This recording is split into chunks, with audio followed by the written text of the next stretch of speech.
tetap dalam keadaan sehat dan tetap dalam perlindungan Tuhan. Kita masuk ke bab 8, karakteristik gelombang mekanik. Gelombang adalah gangguan atau usikan secara terus-menerus yang merambat melalui satu medium. Gelombang merupakan salah satu cara perpindahan energi.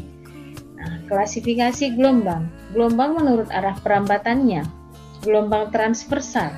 Gelombang transversal adalah gelombang yang memiliki arah getar tegak lurus terhadap arah rambatan gelombang. Nah, dalam hal ini gelombang transversal akan membentuk ada bukit dan ada lembah. Contohnya gelombang pada tali, gelombang cahaya, gelombang permukaan air, gelombang geser, dan masih banyak lagi ya. Kita lihat bagaimana bentuk gelombang transversal. Tadi dikatakan dari definisinya, maka gelombang transversal itu akan membentuk bukit dan lembah. Nah, dikatakan bukit dari gambar ini adalah A, B, C, dikatakan lembah C, D, E. Satu panjang gelombang harus ada satu bukit, satu lembah.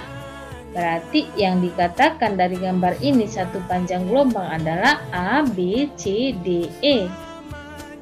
Jadi bagaimana kalau misalnya hanya ada bukit saja? Berarti kalau hanya bukit saja itu maksudnya setengah panjang gelombang.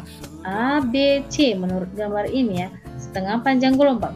Kemudian kalau misalnya hanya ada lembah saja, berarti setengah panjang gelombang juga.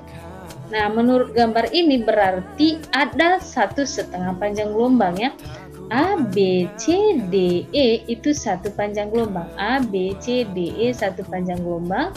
E, F, G setengah panjang gelombang, berarti A, B, C, D, E, F, G adalah satu setengah panjang gelombang. Kemudian gelombang longitudinal. Gelombang longitudinal adalah gelombang yang memiliki arah getar berimpit terhadap arah rambat gelombang, dan dalam hal ini gelombang longitudinal itu bentuknya ada rapatan dan regangan. Contohnya adalah gelombang suara atau gelombang bunyi. Nah, ini dia regangan. Ini rapatan, regangan, rapatan. Dikatakan satu panjang gelombang harus ada satu rapatan, satu regangan. Ya, satu regangan, satu rapatan, sama aja ya. Kemudian kalau dia hanya terdiri dari regangan saja, berarti setengah panjang gelombang.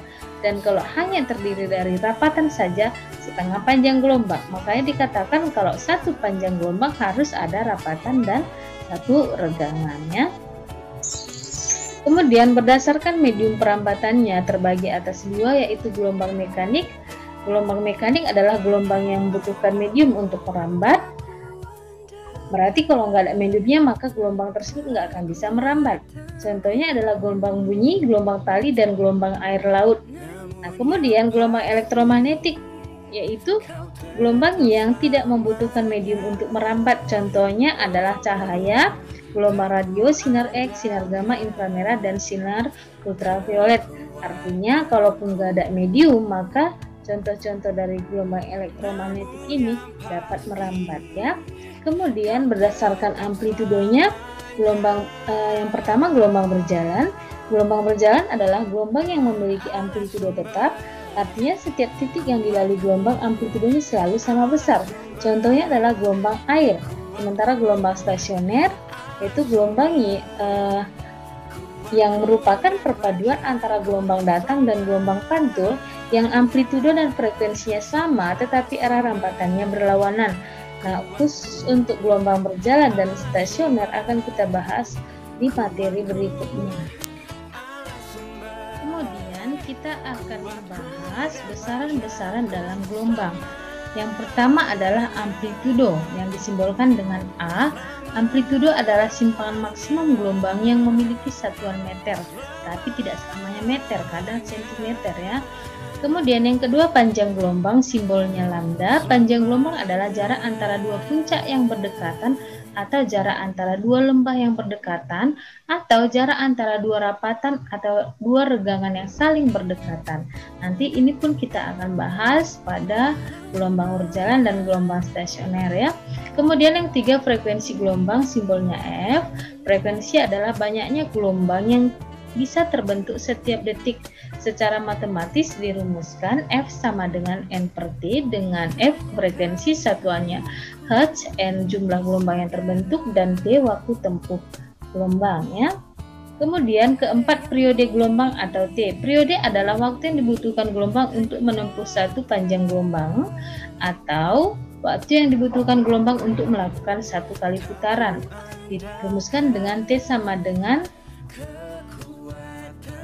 di sini harus T sama dengan T per N ya. T sama dengan T per N, harus T kecil per N atau T sama dengan 1 per R. Apabila frekuensinya sudah diketahui, ingat di sini T sama dengan T per N. T per N ini terbalik ya. Nah, keterangan juga sudah ada di sini. Kemudian yang kelima ada cepat rambat gelombang. Cepat rambat adalah panjangnya jarak yang ditempuh oleh gelombang setiap satuan waktu. Secara matematis bisa dirumuskan V sama dengan lambda per T atau V sama dengan lambda kali F. Keterangan ada di sini. Dalam hal ini harus dibedakan antara T besar dengan T kecil. Kalau T besar dia adalah periode dan T kecil adalah waktu ya. Kita lihat contoh. Suatu gelombang transversal merambat dengan sejauh 20 cm dalam waktu 4 detik dan memiliki karakteristik seperti yang diberikan pada gambar di bawah ini. Tentukan frekuensi gelombang, panjang gelombang, cepat rambatnya. Oke, kita lihat di sini terbentuk dua siklus atau dua panjang gelombangnya karena ada dua bukit, dua lembah. Oke, ini sejauh 20 cm. Dari gambar di atas, waktunya 4 detik, terbentuk dua siklus. Berarti T sama dengan T per N.